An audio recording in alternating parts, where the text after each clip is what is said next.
Cápsulas contra el racismo. El tema de esta ocasión es racismo en la educación superior.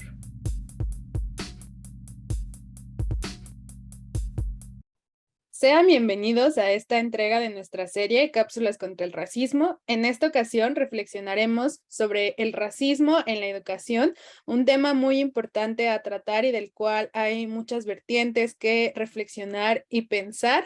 Soy Scarlett Estrada y tengo el gusto de compartir con Cristina Masferrer, investigadora de la Dirección de Etnología y Antropología Social del INA, y Saúl Velasco, profesor e investigador de la Universidad Pedagógica Nacional. ¿Cómo están? Bien, muy bien, querida Scarlett. Me da gusto compartir de ustedes y pues bueno, adelantando un poco el tema de hoy, hoy justo hablaremos sobre las expresiones del racismo en la educación, principalmente en la educación superior. Si bien hemos tocado un poco ya este tema y es importante también hablar sobre las formas en las que atraviesa el racismo, los diferentes niveles de la educación. ¿No es así, Cris? Sí, es un tema pues muy importante. Hemos hablado un poco sobre racismo y educación más bien a nivel básico, pero pues sí, justo ahora vamos a tratar el tema en el nivel de educación superior porque creo que es algo o una problemática tal vez un poco menos trabajada, pero pues sin duda alguna muy importante también y que tiene importantes consecuencias que sí son importantes de visibilizar, de reconocer y pues también para formular estrategias en contra de esta problemática. Creo que justamente también pues hay que decir que la UPN pues es un espacio importante, yo creo, de lucha antirracista. Digo, sin duda alguna que como en todos los espacios a lo mejor también se vive, se experimenta el racismo, pero pues también es un espacio donde se han desarrollado actividades y esfuerzos antirracistas que es importante reconocer, ¿no? Y valorar también los esfuerzos que hacen los profesores, los estudiantes de la UPN en contra del racismo. Entonces, pues Saúl Velasco, bienvenido a este espacio. Cuéntanos, por favor, cómo se expresa el racismo en la educación superior, desde tu experiencia, desde tus investigaciones, cómo se expresa este racismo, a qué tipo de situaciones nos referimos cuando hablamos de racismo en educación superior. Gracias, querida Cristina. Ya sabes que tienes todo mi aprecio y también mi amplio reconocimiento.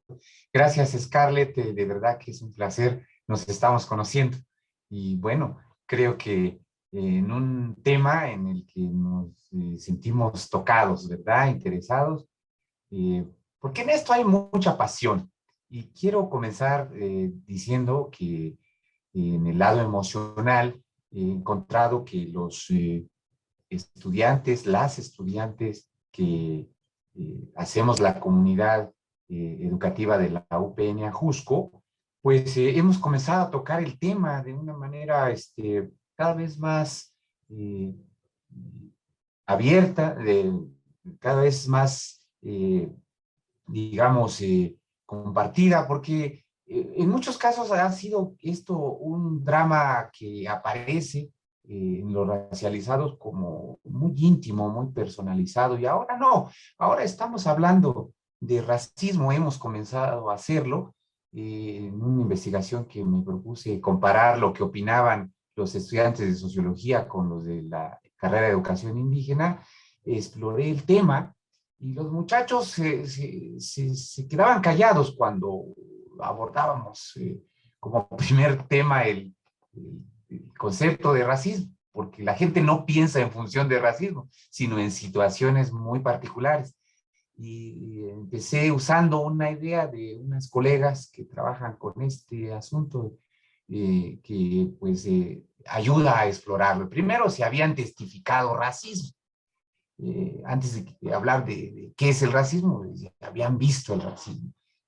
Si lo habían sufrido, era la siguiente cuestión. Y la última era si, pues, sin quererlo, lo habían perpetrado en contra de sus colegas, de sus profesores, profesoras. Y fue así que empezamos una charla que no se ha detenido para ver cómo se expresa. Yo inicialmente creía que el racismo era una cosa muy sutil.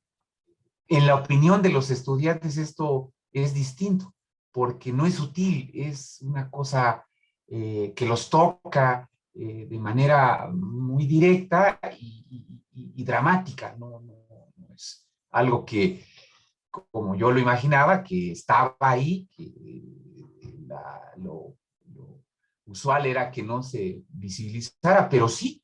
Entonces empiezan a contar primero los dramas personales. El caso de los estudiantes de educación indígena, que tenemos aquí en una carrera que comenzó en el 1982, pues lo refieren como algo que lo sienten desde que llegan a la universidad, de que entran, que hacen fila en el comedor, porque tenemos un comedor muy económico, en donde pueden todos los de la comunidad escolar ir por alimentos, y desde allí la fila del comedor, en la biblioteca, en los pasillos, y en todos lados, ¿verdad? Entonces es algo muy, muy, digamos, presente. No es sutil, pero también no solamente es sutil, sino que también es muy directo, muy, muy rudo, ¿no?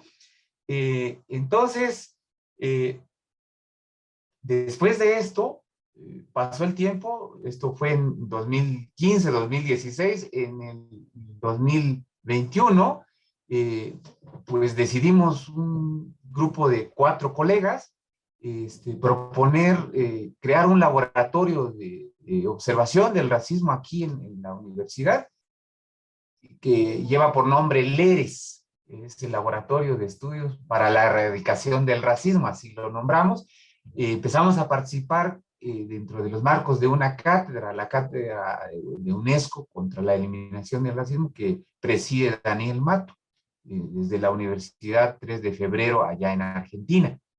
Entonces ya llevaban ellos un tiempo, bueno, ya llevan un tiempo trabajando con el tema. Ahorita estamos en una segunda temporada entonces convocamos a diferentes estudiantes para que grabaran microvideos en torno al tema del racismo en la universidad, y ahí está la producción. Si quieren les comento cómo es que podemos mirarlos, la liga, ¿verdad? Para tener acceso a ellos.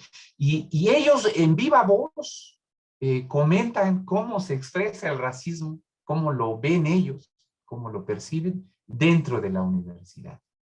Es que interesante, Saúl, este esfuerzo también como entre distintas instituciones. Creo que efectivamente algo que me gustó que mencionaras es que el racismo se siente, ¿no? O sea, no solamente a lo mejor lo vemos que otra persona lo hace, sino que particularmente, y es una dimensión fundamental del racismo, es que se siente, ¿no? Muchas veces, bueno, como tú mencionas, pues aquí sí identificaban que eso era racismo, sobre todo porque lo sentían. Muchas veces pasan o ocurren cosas y a lo mejor a veces no se sabe nombrar, pero sin duda alguna se siente, ¿no? Eso es fundamental también para poder sensibilizar al respecto del racismo y la importancia de erradicarla, porque pues es algo tangible y al mismo tiempo intangible, ¿no? Porque muchas veces pues se puede confundir con otro tipo de prácticas, o las personas que ejercen o ejercemos muchas veces sin darnos cuenta el racismo, pues a veces no tenemos como esta capacidad, ¿no? De nombrarla, de poder identificarla y de poder pues visibilizarla. Saúl, pues cuéntanos un poquito por qué es importante desde tu perspectiva visibilizar esta problemática del racismo en la educación superior. Bueno, pues yo creo que si está y está silenciado por la parte institucional, creo que precisamente por eso hay que hacerlo visible. Y al hacerlo visible, uno puede enderezar otro tipo de intereses, que es sensibilizar a la comunidad. El racismo debe ser mostrado, exhibido, y a su vez, eh, pues cuando uno lo exhibe, es muy probable que haya, digamos, un deber ser, es decir, no debe estar el racismo entre nosotros. Nos lesiona, genera barreras en todos los planos, Y después de esa barrera, obstáculos, porque la gente no puede ser herida en su susceptibilidad, en su decoro. El racismo tiende mucho a eso. Eh, el chiste puede ser divertido sin tener que herir en la susceptibilidad a nadie. Y esto, pues, pasa primero por entender el racismo. Como decían ustedes hace unos minutos, el racismo pues tiene un sustrato estructural muy profundo y esta razón hace que pues de pronto la comunidad no toda lo pueda entender en esta situación profunda y además darse cuenta que tiene una, digamos, presencia inmediata. Decimos, bueno, si el racismo es algo que está en las estructuras, pues es una razón histórica que lo entiendan los historiadores. Pero resulta que tiene una presencia actual, en el ahora, en el aquí y en el ahora, en donde estamos haciendo nuestra vida universitaria. Y entonces, siendo que es así, lo de menos es que lo mostremos. Está aquí, es algo que nos lesiona, nos hiere, nos lastima. Y entonces, vamos a hablarlo, vamos a mostrarlo. Y entonces, por eso creo que la visibilización es un paso importante para dar saltos, digamos, subsecuentes. Por ejemplo, el tema de discutirlo para ver qué tanto podemos reconocer en nuestras prácticas la posibilidad de la erradicación, porque hay que erradicarlo, un poco ponerlo a distancia, y esto invariablemente va a tener efectos en la parte estructural de la institución. La institución universitaria o las instituciones de educación superior deberían voltear a mirar sus plataformas curriculares. Digamos, eh, este es un punto, pero también pensar en la sensibilidad que sus plantas académicas y trabajadores en general deberían dominar para que esto pudiera ir empujándose hacia una universidad, hacia instituciones de educación superior, libres de racismo. Sí, efectivamente, Saúl, es muy complejo y creo que pues has explicado muy bien cómo es importante visibilizar esta problemática, pero con miras a pues erradicarlo, ¿no? Esto que has mencionado me parece clave, ¿no? Visibilizar para, bueno, para comprender y comprender para erradicar, ¿no? Por decirlo así. Y bueno, como decías, pues esto se expresa, allí donde se expresa, pues allí es importante generar las estrategias, ¿no? Tanto en el currículum como en el acceso, ¿no? O sea, oyéndonos en orden, digamos, pues primero en el acceso, luego en el currículum, ¿no? Entender, digamos, los contenidos que se tendrían que modificar tanto para sensibilizar contra el racismo como para reconocer las aportaciones de las distintas pues poblaciones que son discriminadas e históricamente asociadas al racismo, ¿no? O sea, es decir, asociadas históricamente a la discriminación racista y a los discursos racistas.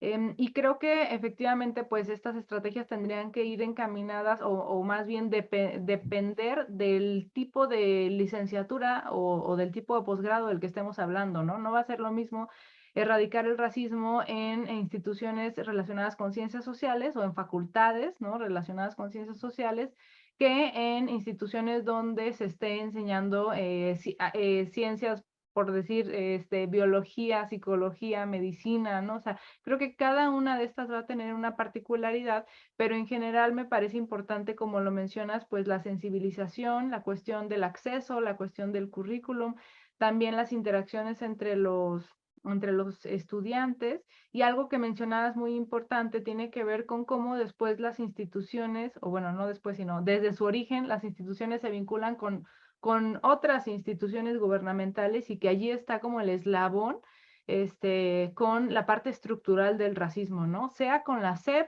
sea con la UNAM, ¿no? O sea, sea o con la Escuela de Antropología, ¿no? O sea, siempre hay como estos requisitos de registro y de validez oficial. Estaba pensando, por ejemplo, en la cuestión de que se solicita un idioma y este idioma suele ser de origen extranjero. Digo que está muy bien que aprendamos muchos idiomas, ¿no? Esto está perfecto. Pero pues sin duda alguna que también tendría, o nos podemos preguntar, o nos tenemos que preguntar, pues qué papel tienen los idiomas de pueblos originarios en ese requisito, ¿no? Entonces, bueno, creo que hay pues efectivamente muchos aspectos de dónde se expresa y por lo tanto de dónde tendríamos que trabajar, que es como dices, pues un inmenso reto. Creo que también la educación superior pues se vincula, como ya mencionábamos en la plática, se vincula también con lo que sucede después de la educación superior, ¿no? Si estamos hablando de licenciatura, pues ¿qué pasa con los posgrados? ¿Y qué pasa también con el ámbito laboral? Creo que en general el racismo en la educación superior, así como las desigualdades reflejadas en este tipo de nivel educativo, tienen también que ver después con el acceso a ámbitos laborales, a espacios profesionales específicos, y que entonces si entran pocos estudiantes de origen afrodescendiente, por ejemplo, o pocos estudiantes de pueblos originarios a nivel superior, pues entonces son menos todavía los que entran a posgrado y entonces pues todos los trabajos que solicitan estos niveles educativos, pues obviamente ya tienen una menor representatividad de personas de estos pueblos y de estos diversos orígenes. Y bueno, para cerrar, porque ya estamos cortos de tiempo, Saúl, platícanos qué estrategias piensas que son importantes, cuáles destacarías. Y bueno, esto ya lo has ido mencionando, pero en particular, ¿qué actividades se han realizado en la UPN en contra del racismo, digamos, y que piensas que nos podrían servir para pensar en estrategias en general? Excelente pregunta. Además del proyecto que trabajamos con la Cátedra UNESCO, que está dirigida a la erradicación del racismo y que está, digamos, dirigida por Daniel Mato, un experto en estos temas, tenemos un proyecto aquí registrado en la propia universidad, con apoyo de la administración actual de la universidad, que nos ha permitido ahora ir un poco más allá, decir, bueno, ¿qué pasa con el racismo? ¿El racismo se produce en la universidad? Sí, pero la universidad, ¿dónde está situada? Está situada en una sociedad, y esa sociedad ya es externa, envuelve a la universidad, pero es externa a la universidad también. Y entonces comenzamos ahora una serie de vínculos que, bueno, ahora estaría muy bien que lo planteara, que quizás nos acerque a ustedes y a nosotros para trabajar en ello. Bueno, pues en ese interés estamos trabajando ahora con un pequeño grupo, pero no por ser pequeño es menos visible, el grupo de actrices y actores de Poder Prieto. Este grupo existe, están batallando porque, bueno, han egresado de escuelas de actuación, con carreras universitarias, y ya en el trabajo están teniendo obstáculos tremendos para el desarrollo de su profesión. Pero, a diferencia de las otras camadas de actrices y actores, estos nuevos identifican que hay barreras que son propiamente racistas, que les impiden su crecimiento profesional y que los excluye de algunas actividades que son propias de su dominio. Y entonces tienen un movimiento externo a las universidades, pero ya está en el amplio manto de lo que es la sociedad, en la promoción de su parte profesional, en su desempeño.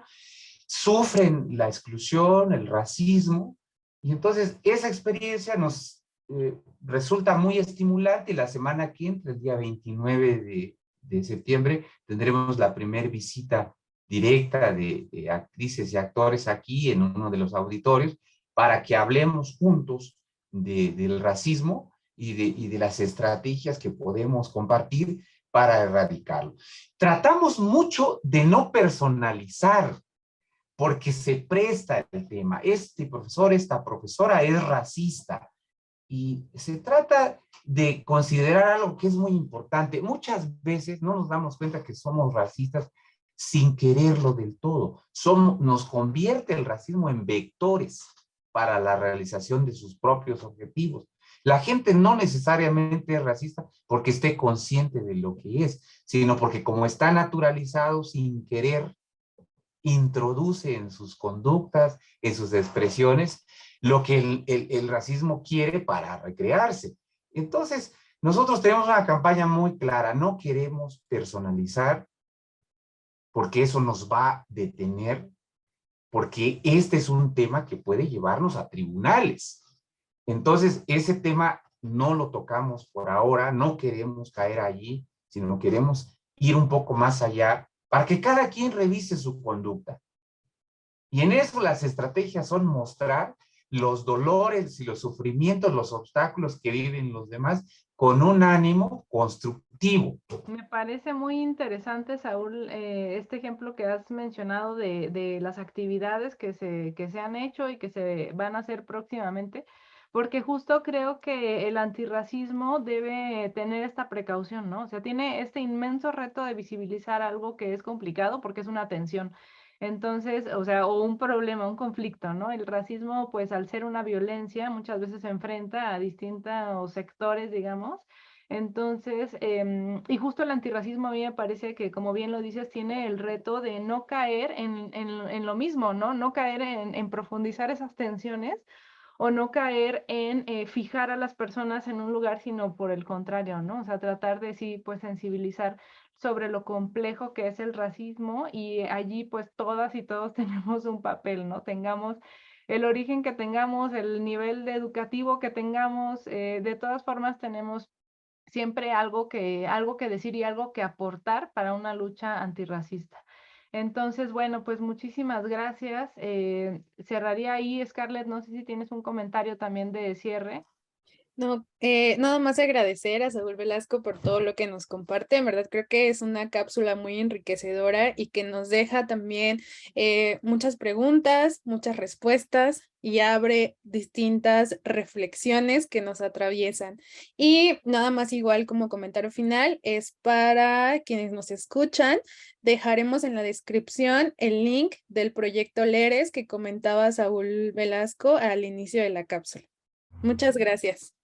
Sí, muchísimas gracias, Saúl. Como dice Scarlett, pues ha sido muy enriquecedora esta plática y también todo lo que mencionaba sobre la cátedra UNESCO, también vamos a dejarlo en la descripción. Muchísimas gracias y pues también a quienes nos acompañan. Esta es una cápsula del proyecto Antropología e Historia de los Racismos, las Discriminaciones y las Desigualdades, de la Dirección de Etnología y Antropología Social del Instituto Nacional de Antropología e Historia.